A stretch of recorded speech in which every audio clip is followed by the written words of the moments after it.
پہاڑی زبان میں اپڈیٹ سنیے۔ فسطائی مودی دا کشمیر دا دورہ آزادی پسند کشمیریاں نال ایک ظالمانہ مذاق ہے۔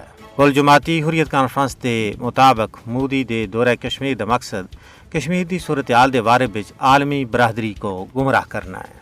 اس کے علاوہ مودی دی کشمیر یاترا دا مقصد کشمیریاں دی حالت زار کو نظر انداز کردے ہویا معمول دی واپسی دی غلط تصویر پیش کرنی ہے۔ کشمیری کسی بھی صورت وچ امن اور ترقی دے خلاف نہیں ہیں، لیکن او بھارتی غلامی دے توق کو توڑنا چاہتے ہیں۔ کشمیر وچ امن و ترقی کس طرح ہو سکتی ہے جبکہ او دنیا دا سب تو بڑا فوجی علاقہ بن گیا ہے۔ کشمیر وچ ہر تیڑے دی قتل و غارت گری، جعلی مقابلے، دوران حراست قتل، زمیاں تے قبضہ اور عزتاں دی پامالی بھارت دے نام نہاد معمول دی واپسی دے کھوکھلے دعویاں دا پول کھول رہی ہے۔ فسطائی مودی دی کشمیر یاترا دے موقع اتے کشمیریاں دی خفگی بھارت کو ایک سنیا ہے کہ کشمیری کٹ رکھ دن مار رکھ دن، لیکن اپنے مقدس کاز اتے کمپرومائز نہیں کر رکھتے۔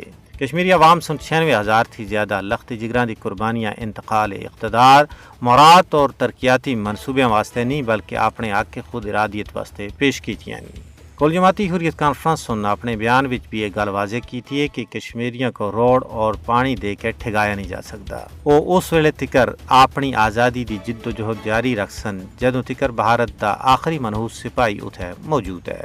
کشمیر دی صورتحال اتھے ڈونگی نظر رکھنے والے ماہرین اور تجزیہ نگاراں دا آخنا ہے کہ نہ حل ہونے والا مسئلہ کشمیر جنوبی ایشیا وچ امن و استحکام واسطے مجھ پارا خطرہ ہے۔